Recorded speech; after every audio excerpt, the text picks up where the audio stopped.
Hey everybody, Nick here, Prospecting 406. I am back and done with my cabbing class that I went to with the Hellgate Mineral Society.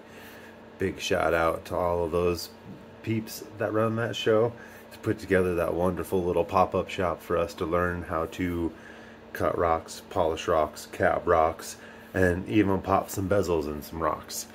I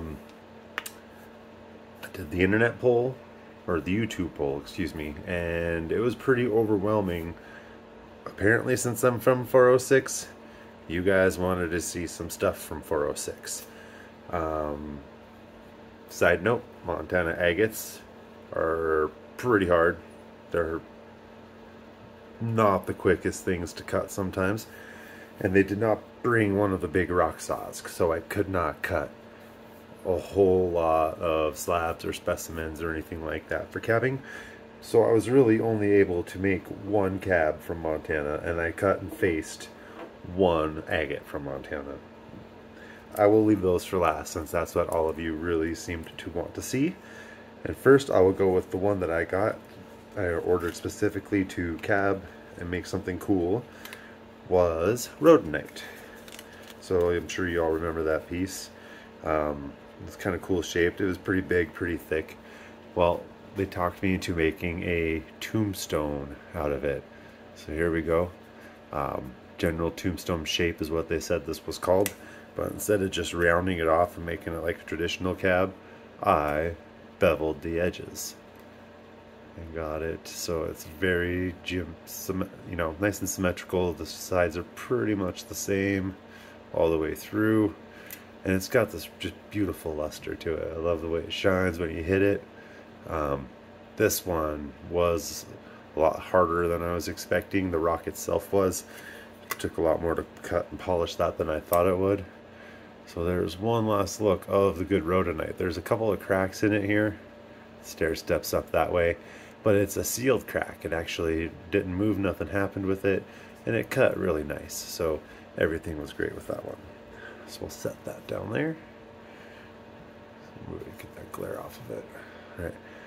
Next, something else I wanted to cab just to give it a try. I had the time. There wasn't as many people that showed up, so I took the extra time to make this. And this is a Oregon Sunstone. It's really hard to get the Schiller effect on the camera.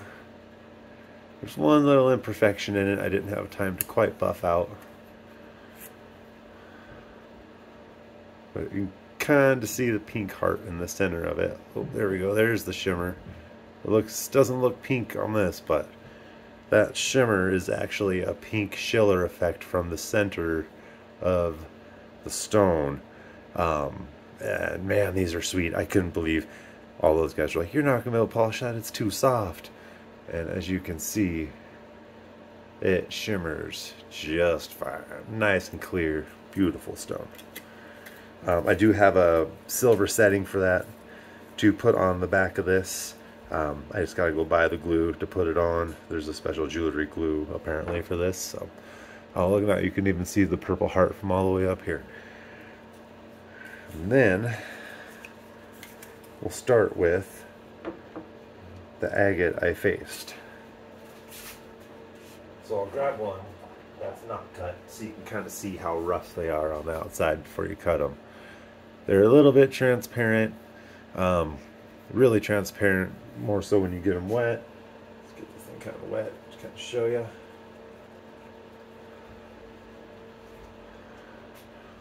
You can see, when you find these on the river, if they're a little bit wet, you can tell it's not a normal rock. You can see the seam of the agate in between the host on the top there. You can find some really cool surprises inside these. That is why a lot of people go hunting for them around these parts.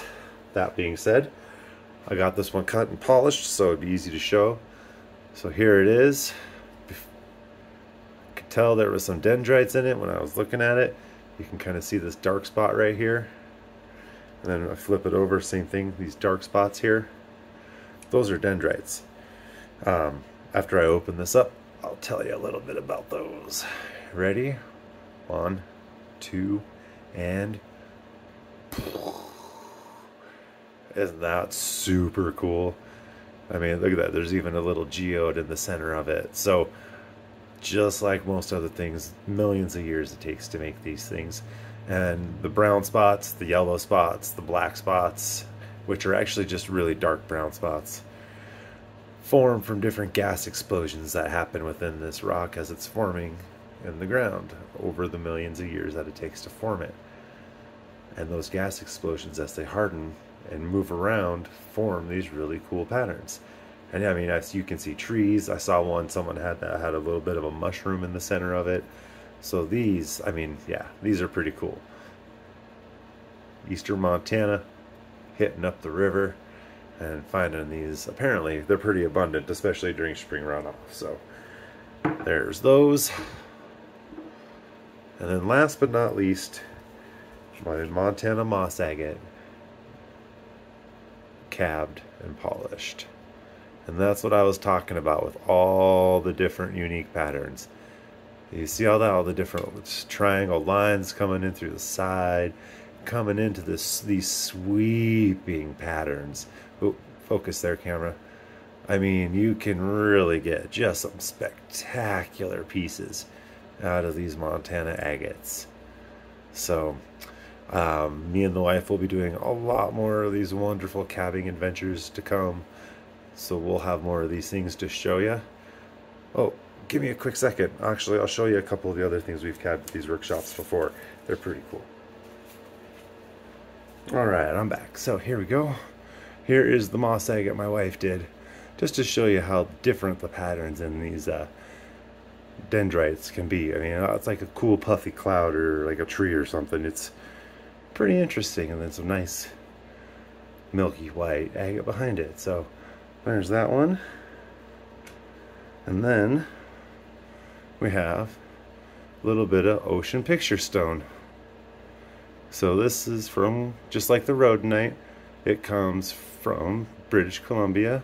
I got both of them from Dan Hurd Prospecting, specifically to make a few calves and some cool stuff out of and do a little tumbling. These are supposed to be like an oceanscape, like you're looking out into the sea with some clouds in the distance. So ocean, clouds, and then technically this is supposed to be the land, but there's also some land down here, so take your pick. Cabbing's pretty fun. If you've got a mineral society or a rock club in your locale, it's a great way to get into it. If they offer these pop-up shops, it's a good way to learn and get into it without having to spend hundreds or thousands of dollars on the equipment to do it. That being said, we're hooked.